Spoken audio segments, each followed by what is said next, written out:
The propagation of the gospel. 14.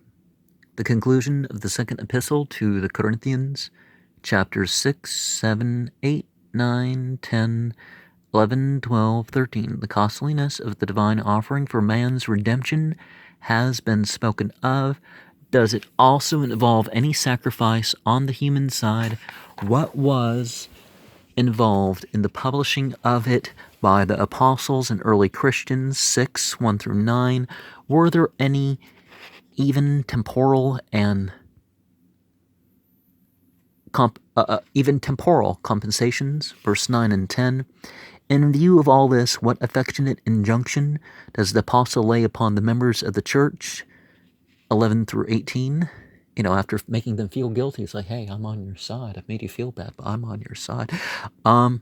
How should Christians live in relation to those who are not Christians? Was it more necessary then than now? Compared to other religious communities, Christians actually are no longer the better behaved. Now, when it comes to the secular side of the people with no supposed organized religion, they are doing better in criminal and other ethical senses, but not much. I don't believe atheists exist either, but it's not as drastic as might be implied here. What general exhortation of high import does the writer base on this foundation? 7 verse 1. What personal entreaty is made, and what allusion to his relation to them? Verses 2 and 4. How had his former letter affected them? What's the grief occasioned by it? Salutary, 8 through 11. How does this react on Paul? 12 through 16. The subject of the second division of the epistle, 8 and 9. Meaning of what?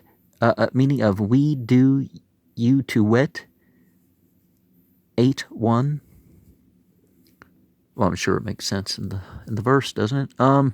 What example of liberality is cited and the character of it? Verses 1 through 5. The object of these contributions, 1 Corinthians 16, 3. What exhortation to the Corinthian brethren under the stimulus of this example? 6 through 8 of, chapter 8 of the second epistle. What grand example of the divine offering? 9. Remember the eightfold condemnation in Tanakh of the sort of Mithraic doctrine, but Christianity is putting that forward. What further advice is given? 10 through 15. What provision had been made for collecting and forwarding this offering? 16 through 24. What had Paul said then concerning the Corinthian liberality, and what did he fear on account of it? Probably Sodom and Gomorrah all over again, right? Actually, I don't know what he was fearing, but I don't remember. What precautions did he take? 9, 1 through 5. What does he show us as to the effect of generous charities? What quotations are made? 6 through 15. The third division of the epistle, chapter 10 and 13.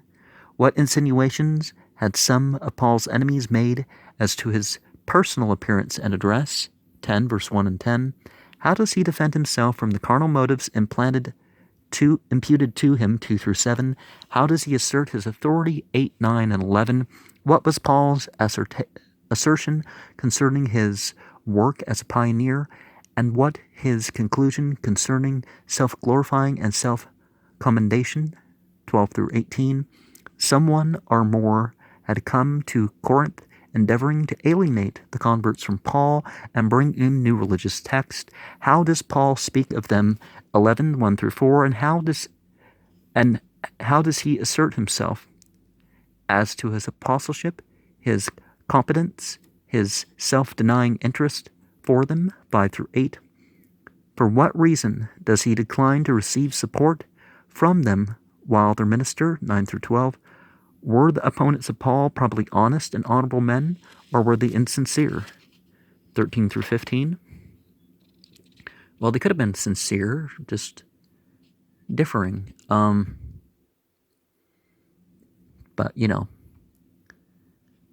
automatically calling your opponent a liar or something like that is, very common technique. They had boasted of their Judaism. What could Paul say on that point? 18:22. What concerning his devotion to Christ? 23 through 33. Was this a vain boast, or was it a necessary reminder? What other evidence of his apostleship and special divine commission does he give? 12, 1 through 6. What humiliation was given, lest he should unduly exult in the extraordinary honor bestowed? Verse 7. What lesson did we learn concerning Paul's prayer and effect of it, concerning his affliction? Verse 8 through 10. Does he again state his disinterestedness in their behalf? 12 through 21. What does he give them to understand as to the exercise of his authority in matters of discipline when he shall come to them again? 13, 1 and 2. What mingling of weakness and power does he point out in the gospel, and how does he apply the principle to himself? Verses 3 and 4 of 13 there. Did we share anything? Oh, I guess we did go back to 12. What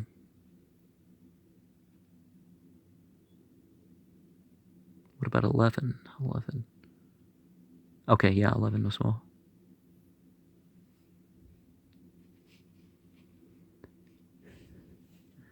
What does he give them to understand as to the exercise of his authority in matters of discipline when he shall come to them again? 13, 1 and 2. What mingling of weakness and power does he point out in the gospel, and how does he apply the principle to himself? Verse 3 and 4. What final exhortations does he offer? 5 and through 14 of 13. Okay, how does he state his disinterestedness in their behalf? Verses 12 through 21 of 12.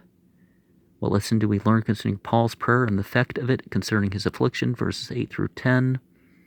What humiliation was given lest he should unduly exult in extraordinary honor bestowed? Verse 7. What other evidences of his apostleship and special divine commission does he give? Verse 1 through 6 of 12.